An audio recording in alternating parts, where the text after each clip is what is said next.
The Leader of the Opposition. Thanks very much, Mr Speaker. My question is again addressed to the Prime Minister, and I refer to his previous answers, where he said that he will contact the New South Wales Police about Strikeforce Garrett into the Minister for Emissions Reduction.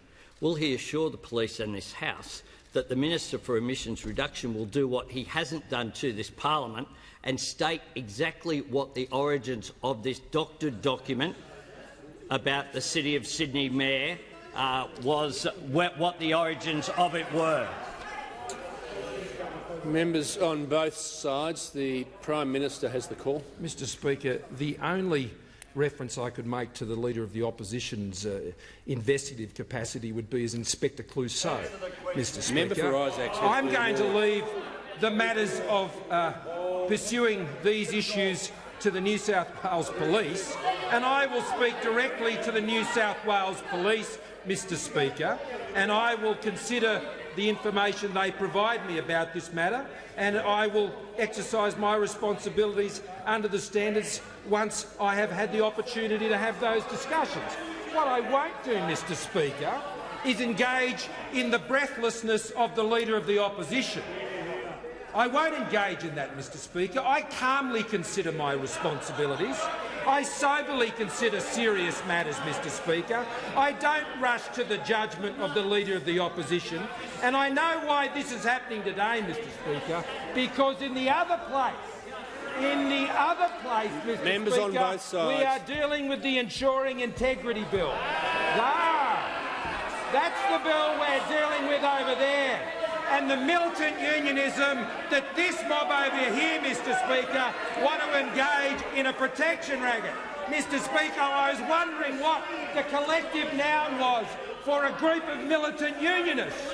And I think they're called a thuggery of unionists, Mr Speaker. And that's that thuggery that this Leader of the Opposition wants to protect by not supporting the government's bill to ensure that union thugs are held to account. This is a smokescreen, Mr Speaker, and he's running the protection racket for union thugs.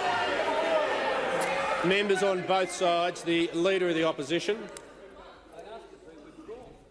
The Leader of the Opposition has the call. The microphone wasn't on. I would ask that the Prime Minister's last statement, where he made a very specific allegation against me, be withdrawn.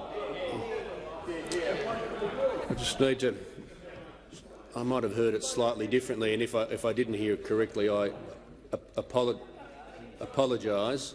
I don't want to put the Leader of the Opposition in a position where he has to repeat the remark. What I heard was something that's outlined in practice pretty clearly, which was something fairly general. You're saying.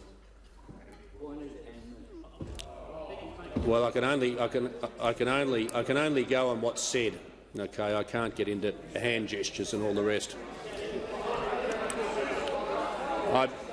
The Leader of the Opposition. Thank you, Mr Speaker. I'd invite you to ask the Prime Minister to do the right thing and show integrity and withdraw it. Well, all I can do is